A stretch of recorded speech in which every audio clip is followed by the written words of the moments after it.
Hi friends, today we are going to discuss about a very important topic. US government has released the Trump's Gold Card. What is the Trump's Gold Card? How it is differ from the EB-5 visa? Today they are giving the employment based visa and the EB-5 is for the investors. So it sounds like same, right?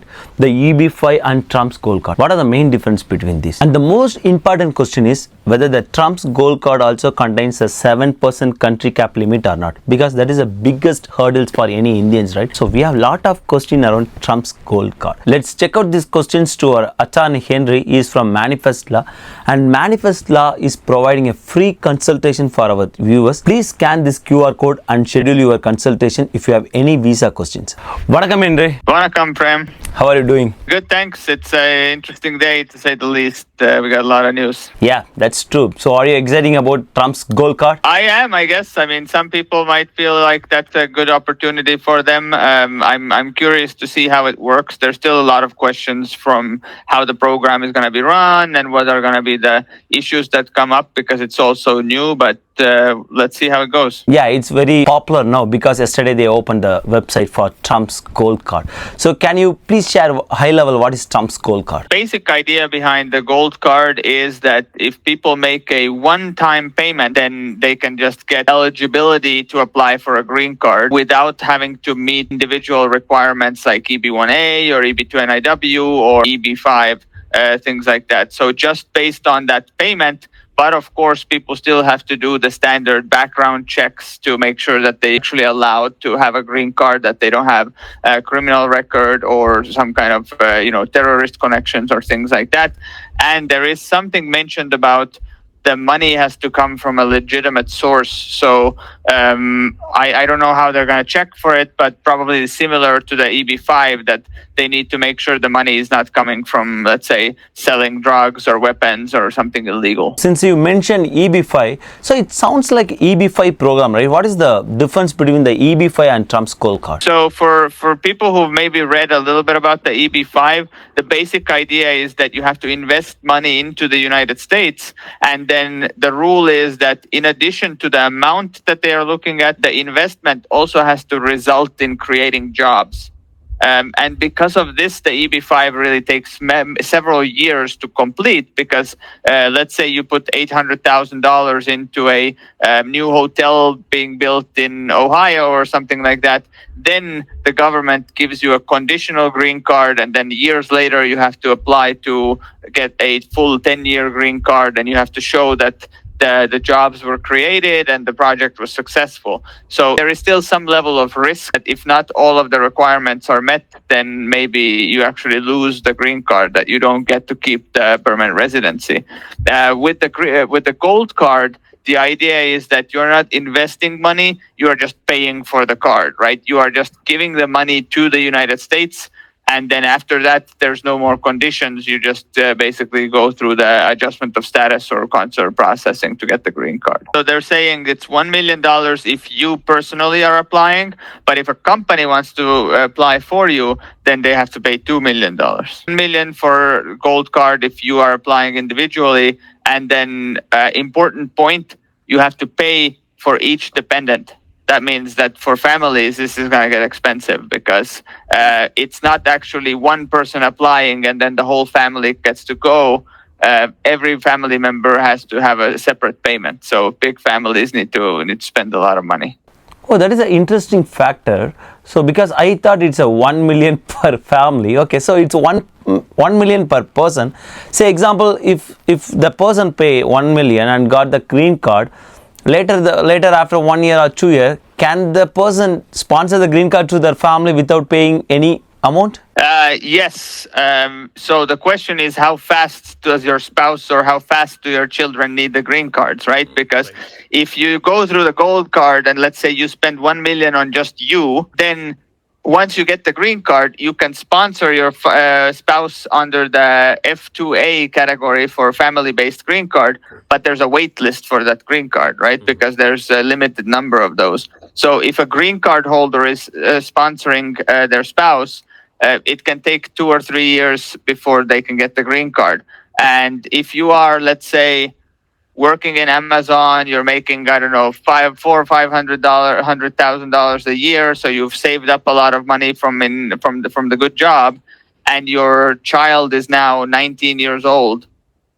Yes, you can get the gold card by yourself and then sponsor your daughter or son, but the wait list is so long that they're going to age out before. So if you're in that type of a situation, the only way to do it faster is if you just pay and then they can join you on the same application. Does the Trump's gold card also have the country cap limit of 7%? Yes, I don't see any changes in the law. Because the country caps how many in different categories, all of that is in the Immigration and Nationality Act that was passed by Congress, and latest it was updated in 1990. So the numbers of how many green card categories are there, all of that is old, and they haven't updated the numbers or anything. And the gold card, they didn't change those laws, right? So they are actually not creating a separate category. What they are trying to do is they are trying to use the EB1 and EB2 numbers for the gold card program, which basically means that if you are from India, even if you apply now and pay 1 million, you don't immediately get a green card. You go on the wait list. That's not very attractive for people from India unless they already have a previous priority date. If you have a previous perm EB2 or EB3, then you can basically grab this gold card option, pay the money, and immediately apply for a green card. But if you don't have a previous priority date, the only thing you can get is basically an I-140, right? You can get the priority date locked in and you can get an approval on that, but you're still going to be on the wait list. You can't immediately get a green card because it doesn't skip those wait lists. How many gold cards are going to give per year? I don't know exactly how many, and there's not any information about that. USCIS website, they don't say anything about, limited number. All they say is just if you want to apply, then go to the Trump Gold Card website, then fill out the application, submit the fee, and then you move forward with the I-140G with USCIS, but it doesn't say there's any limit. That we will see depending on, I guess, how much is their demand, like how many people are going to try to apply and what happens next. Not a very big happy news for the Indians because all the 5 category has been retracted for the Indians. So as you said, if anyone is having the approved I-140 earlier, then it would be very benefit for them so they can join to the EB1 queue. And most important thing, it may helpful for some of the Chinese. Not sure because most of the Chinese applicants also are attracted in all the employment based category, but we are not sure, right, how they are putting, whether it's a EB1 or EB2. That is not clear from the USCIS. Correct. There's a new form for this called the I-140G, and the form asks which one are you applying for. But I don't understand, why would anybody pick EB2? If you can have a choice between 1 and 2, why would you say 2, right? So that's something that's still missing from the discussion or the guidance on how do you decide which one to pick, or why would somebody pick 2 instead of 1? Because even for the rest of the world, the EB2 has retrogressed over the last few years, which means even if you're coming from Germany and there's no queue for EB1, there is several years wait for EB2. So everybody would basically only want EB1 if they're already paying that much money. As far as my understanding, so EB5 is better than Trump's gold card, right? Because at least in EB5 I'm just investing some money, but there is a risk involved in that, but I can expect some returns from the EB5. But whereas in Trump's gold card, it's just like giving the money to the US Treasury. Correct. If you have a previous priority date, then the benefit of the gold card would be that you can do it quickly. Correct. And then right away go for applying for a green card.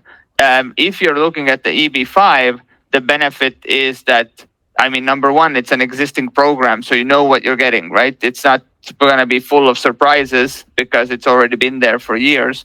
Number two, if you make an investment, then if the business is successful, you get your money back and maybe even more than what you put in. So it's actually might be a good business result as well. Whereas with the gold card, you are just giving that money to the government and you're not going to see that money again. No interest, no bonus, no profit, nothing. You're just giving that money away so that you can get the green card, and that's it. You guys are doing a lot of EB5, right, in your law firm? Me personally, I don't work on EB5s. We do have EB5s that we other attorneys work on at Manifest, but my career has been focused really on the EB1, EB2, and then temporary visas like H1B and the E2 and O1. I've never actually done an EB5 filing on my own, so I would not consider myself to be very expert on that. I'm just I kind of know the basics of it, but that's about it. But yeah, if anybody's interested in looking at the EB5, Manifest certainly has other lawyers that have done a lot of these that they can do a consultation and give you more details about the specifics. Yeah, exactly. You have the QR code on your screen. If you want EB5 green card, you can check with them. It is like an investment based green card, and it's for 800K for the rural area, right? Am I right? Yeah, 800K for the rural, and then 1.6 million for the bigger places. Let's say if you're looking at bigger cities and stuff, then it's probably going to fall under the more expensive category. So Trump's gold card is stand in between the 800 and 1.6 million. Yeah. Except if you have dependents, right? Because if you're looking at getting the cards for you, your wife, and 3 children, it's $5 million. Yeah. That's a lot. Correct. Yeah. So, but if you are seeing the other side in EB5 for a family of 4, you can get the green card by investing the 800K or like 1.6 million. Yeah. So if the bigger your family is, the more the EB5 starts to look like a much better option compared to the gold card. So, do we have any processing fee apart from that 1 million? Yes, I believe the fee is 15,000. So it's quite a high filing fee as well. So it's not only the 1 million. So we have more than that 1 million we have to pay. Okay, so if you are going with the attorney, there is attorney fee also involved in that. How I understand the process so far that I've read about the website and USCIS and from the gold card website is that you first have to pay the filing fee for 15,000 and submit some information. Then I think they do the background checks. Then they send you a link or information on how to make the $1 million payment. And then once you've done that, then you submit the I-140 form to USCIS to actually process that I-140 approval. So they first do a background check and say, yes, you are eligible to move forward. And then you have to transfer over the 1 million. But yeah, filing fees, lawyers' fees, a big donation or contribution that you have to pay. So overall, it looks like it's pretty expensive. But it depends. I don't know. Maybe for some people it makes sense to not have to do any lengthy process, but to have it streamlined and faster. Especially, like I said, for India, if you're looking at the EB1 and you don't have a priority date, and if you have dependents, then it looks like not a very good solution at least. Thanks, Henry, because you honestly mentioned the fact. Because when I see the Trump's gold card, I thought, okay, they are going by the different categories apart from the EB1 to EB5. But now I came to know it's again going to the EB1 and EB2 category, and again the same story. Yeah, it's a big mess. People don't understand how the law works, but there is basically there's the Constitution, then there are laws from Congress, and then there are the regulations and policies that are from USCIS and the president and things like that. And the law from Congress is stronger, or it takes priority over what's the executive branch doing. So they cannot just create the entirely new category like EB6 for the gold card without Congress actually voting on that and passing that law, right? So they've tried to kind of come up with a creative solution of how to do it with just the executive order, and that's why they are what I mentioned to you before is it's basically the EB1 queue here, and then it's like second lane of traffic is coming in like for the gold card, right? And I think one of the big questions for many of your viewers is going to be, what is going to happen to the normal EB1A, exactly, right? Because if this actually continues like this, then you're going to have the gold card EB1 numbers, and then you're going to have the regular EB1A, somebody applying on just their, profile building and their record and articles and media and all of the things that they've done in their career. And both of those are going to be in the same queue. And that might mean that if the gold card becomes very popular, then the EB1 for India is going to retrogress even more behind because of how many people are applying. It's just giving some people the opportunity to skip the line if they are coming from maybe a smaller country where there is no retrogression on the EB1. So really the biggest winners here would be somebody from Qatar or Saudi or, coming from wealthy countries where there's people who have money to pay for the gold card are okay making that payment, but they don't have to be stuck in the wait list because they could then do it immediately for applying for the green card after. Totally makes sense, Henry. And thank you so much for your time. You explained it very well. So now I came to understand. So what is Trump's gold card and how it is working? Thank you so much, Henry, for your time. Nandri. Nandri, my pleasure. Talk to you soon. Thank you.